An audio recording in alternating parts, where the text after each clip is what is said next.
আসসালামু আলাইকুম রহমতুল্লাহি ওয়া বারাকাতুহু। প্রিয় দর্শক ও শ্রোতা মণ্ডলী, পবিত্র রমজানুল মুবারকের এই রাত গভীরে এই মুহূর্তে আমি এই লাইভে এসেছি এটি তাৎক্ষণিক বিষয়ে প্রতিক্রিয়া ব্যক্ত করার জন্য। দর্শক শ্রোতা মণ্ডলী, আজ সারাদিন বিভিন্ন গণমাধ্যম এবং সামাজিক যোগাযোগ মাধ্যমে আপনারা একটি বিষয় লক্ষ্য করেছেন যে আজকে আমাদের ঢাকা 13 আসন মোহাম্মদপুর আদাবর শেরে বাংলানগর এই আসনে নির্বাচনকে কেন্দ্র করে যে সকল অনভিপ্রেত অনাকাঙ্ক্ষিত ঘটনা সংঘটিত হয়েছে সেটি দেশব্যাপী আলোচিত একটি বিষয়। আমরা সকলেই জানি বিগত ত্রয়োদশ জাতীয় সংসদ নির্বাচনে যে আসনগুলোতে ব্যাপকভাবে ইলেকশন ইঞ্জিনিয়ারিং হয়েছে এবং জনগণের রায় ছিনতাই করা হয়েছে অত্যন্ত নগ্নভাবে, তার মধ্যে সবচেয়ে আলোচিত আসন হলো ঢাকা 13 আসন। এখানে জনগণের যে ভোট এবং জনগণের যে রায় সেটাকে সুস্পষ্ট ষড়যন্ত্রের মাধ্যমে ছিনতাই করা হয়েছে এবং সেই ছিনতাই কাণ্ডের সাথে অত্যন্ত দুঃখজনকভাবে বাংলাদেশের দায়িত্বশীল অনেকগুলো মহল এটার সাথে জড়িত। তার সুস্পষ্ট বিভিন্ন প্রমাণাদি এবং ঘটনা প্রবাহ আমাদের সামনে বিদ্যমান রয়েছে। সেই সাথে আমি এই কথাও বলতে চাই যে এই নির্বাচনে নির্বাচনকে নিয়ে আমরা আমাদের অভিমত ইতিমধ্যেই একাধিকবার ব্যক্ত করেছি। নির্বাচনটি ছিল দৃশ্যত সারাদিন অনেকটাই শান্তিপূর্ণ, সুশৃঙ্খল এবং মানুষের ব্যাপক আগ্রহ এবং উদ্দীপনা উৎসাহ একটি উৎসাহব্যঞ্জক পরিবেশে নির্বাচনটি সম্পন্ন হয়েছে। নির্বাচনটা যতটা সুন্দর, অংশগ্রহণমূলক এবং মানুষের উদ্দীপনার মধ্য দিয়ে আয়োজিত হয়েছে, কিন্তু সন্ধ্যার পর থেকে ফলাফল গণনার ক্ষেত্রে তার রিফ্লেকশন এবং তার যথাযথ বাস্তবায়ন আমরা দেখতে পারিনি। ফলাফল গণনার সময় নানা ধরনের ছলচাতুরির আশ্রয় নেওয়া হয়েছে, প্রতারণা করা হয়েছে এবং এক কথায় বলতে গেলে ইলেকশন ইঞ্জিনিয়ারিংয়ের মাধ্যমে টার্গেটকৃত ব্যক্তিবর্গকে তাদের জয় ছিনিয়ে নিয়ে তাদেরকে পরাজিত দেখানো হয়েছে। এবং তার মধ্যে সবচেয়ে গুরুত্বপূর্ণ যে আসনটিতে এই ইলেকশন ইঞ্জিনিয়ারিংয়ের মাধ্যমে জনগণের নির্বাচিত প্রার্থীর জয়ে ছিনতাই করা হয়েছে, তার মধ্যে ঢাকা 13 আসন হলো অন্যতম এবং সর্বাগ্রে। কিন্তু এখানেও সারাদিন দৃশ্যত নির্বাচনের পরিবেশ ছিল অনেকটাই শান্তিপূর্ণ এবং উৎসবমুখর। বড় ধরনের কোনো সহিংসতার ঘটনা এখানে ঘটেনি। সকাল থেকেই আমাদের 11 দলীয় নির্বাচনের প্রতীক রিকশা মার্কার যেই সকল পোলিং এজেন্ট এবং তাদের যে সকল স্বেচ্ছাসেবক এবং কর্মীবৃন্দ ছিল তাদেরকে অনেক জায়গায় ভয়ভীতি প্রদর্শন করা হয়েছে, হুমকি ধমকি প্রদান করা হয়েছে এবং আমরা সকাল থেকেই অব্যাহতভাবে গণমাধ্যমে এই ঘটনার প্রতিবাদ জানিয়ে আসছিলাম।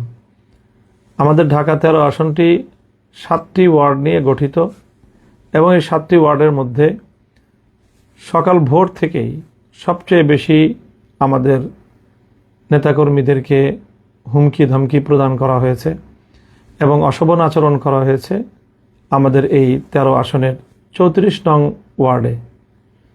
স্থানীয় বিএনপি নেতা রাজেশ খানের নেতৃত্বে এই জাতীয় কার্যকলাপ পরিচালনা করা হয়।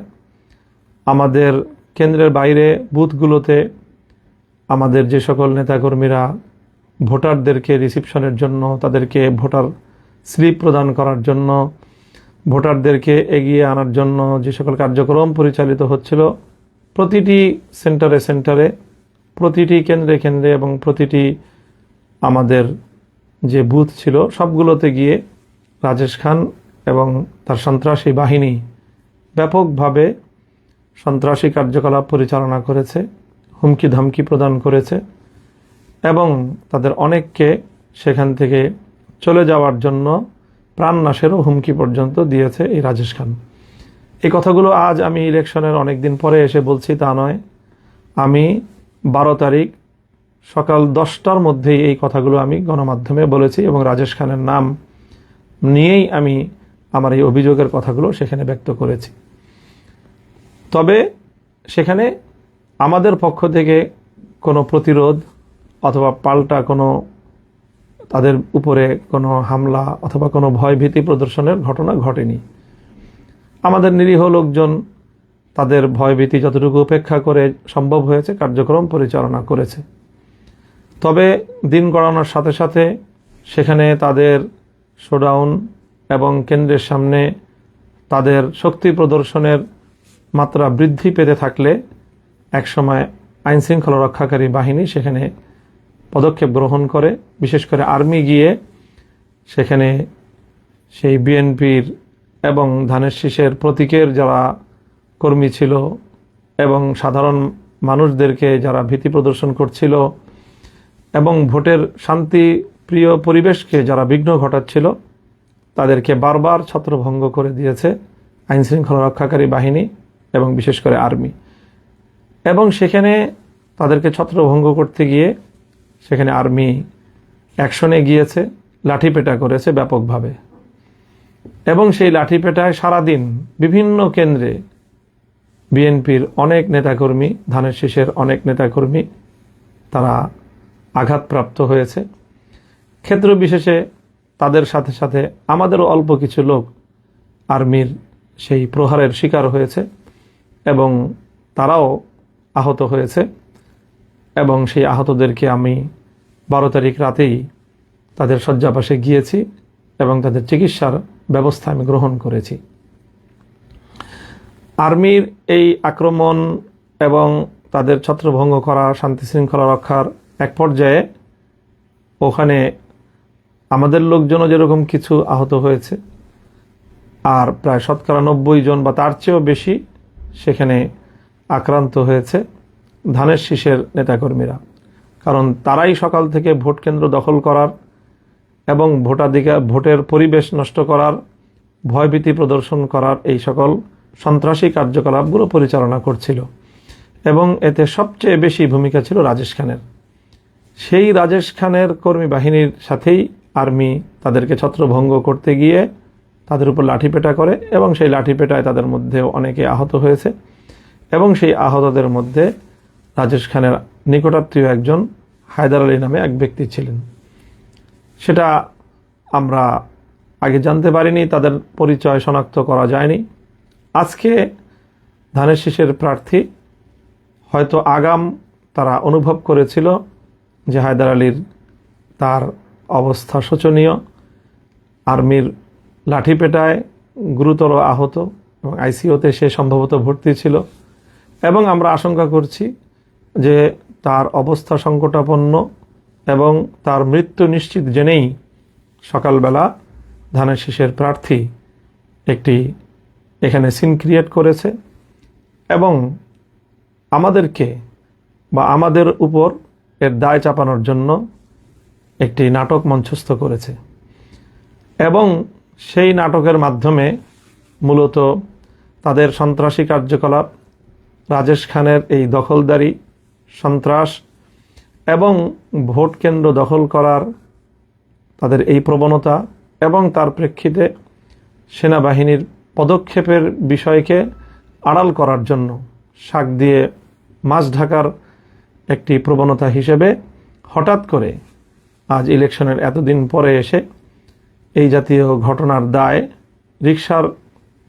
রিক্সা মার্কার নেতাকর্মীদের উপর চাপানোর চেষ্টা করা হয়েছে।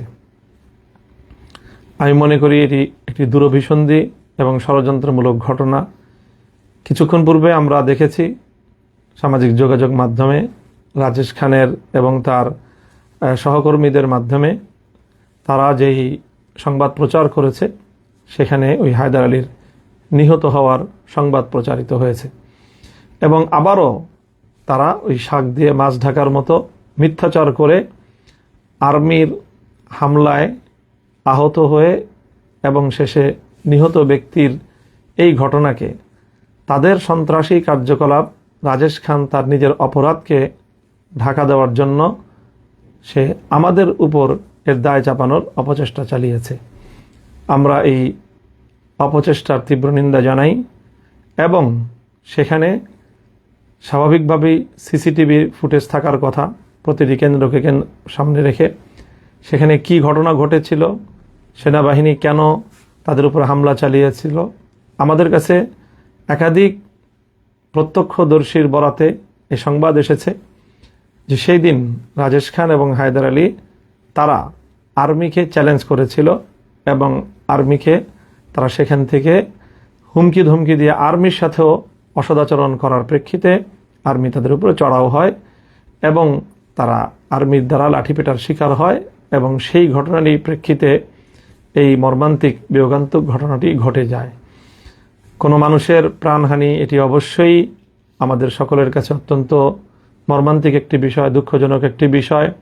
আমরা এই নিহত ব্যক্তির হায়দার আলীর মৃত্যুতে গভীর শোক প্রকাশ করছি এবং এই ঘটনার যথাযথ সুষ্ঠু তদন্ত সাপেক্ষে যারা তাদেরকে নিয়ে এই সন্ত্রাসী কার্যকলাপ করেছিল, ভোট কেন্দ্র দখল করার পায়তারা চালিয়েছিল, মহড়া দিয়ে ভীতি সৃষ্টি করার এবং আতঙ্ক সৃষ্টি করার অপতৎপরতা চালিয়েছিল, তাদের বিরুদ্ধে যথাযথ তদন্তের মাধ্যমে প্রকৃত ঘটনা উদ্ঘাটন করার দাবি জানাই এবং সেই সাথে কেন এইভাবে আঘাত করা লাগলো বা হলো, এর সাথে দায়ী কারা, সিসিটিভি ফুটেজের যথাযথ উদ্ঘাটনের মাধ্যমে এই ঘটনা যেন জাতির সামনে স্পষ্ট করা হয়।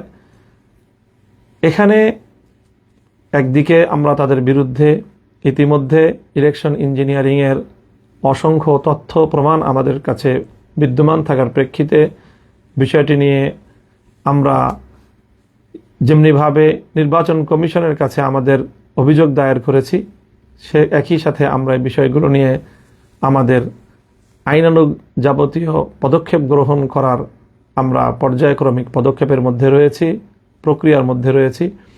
সেটিকে যেন ভিন্ন খাতে কেউ প্রবাহিত করতে না পারে, বাধাগ্রস্ত করতে না পারে, সেই জন্য আমরা দেশবাসীর প্রতি, সরকারের প্রতি, আইন শৃঙ্খলা রক্ষাকারী বাহিনীর প্রতি আমরা উদাত্ত আহ্বান জানাই এবং দেশের সকল জনগণকে আমরা এই ব্যাপারে সোচ্চার এবং যেভাবে ভোট চুরির মাধ্যমে জনগণের ম্যান্ডেটকে ছিনতাই করা হয়েছে ঢাকা 13 আসনে, এর বিরুদ্ধে সারা দেশের জনগণকে সোচ্চার এবং তাদের প্রতিবাদ অব্যাহত রাখার আহ্বান জানাই এবং একই সাথে এভাবে ভোট কেন্দ্র দখলের অপতৎপরতার সাথে জড়িত রাজেশ খান সহ 34 নং ওয়ার্ডের ধানের শীষের যারা তৎপরতা পরিচালনা করেছে তাদের এই সকল অপতৎপরতাকে আইনের আওতায় আনার জন্য আমরা প্রশাসনের নিকট জোর দাবি জানাচ্ছি।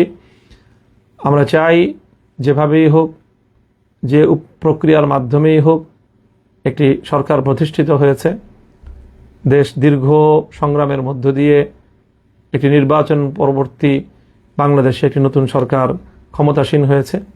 আমরা এই সরকার যথাযথভাবে কার্যক্রম পরিচালনা করুক, সেটা আমরা চাই। কোনোভাবেই শান্তিপূর্ণ পরিস্থিতিকে ঘোলাটে করার কোনো অপচেষ্টা, সাধারণ শান্তিপ্রিয় পরিবেশকে উত্তপ্ত করার মতো কোনো কর্মকাণ্ড যেন কেউ পরিচালনা করতে না পারে, সেজন্য আমরা সরকার এবং সংশ্লিষ্ট কর্তৃপক্ষকে সেই বিষয়ে সোচ্চার এবং সজাগ থাকার উদাত্ত আহ্বান জানাচ্ছি। সকলকে ধন্যবাদ জানিয়ে আমি আমার বক্তব্য শেষ করছি। ওয়া আখিরু দাওয়ানা আলহামদুলিল্লাহি রাব্বিল আলামিন। আসসালামু আলাইকুম ওয়া রাহমাতুল্লাহ।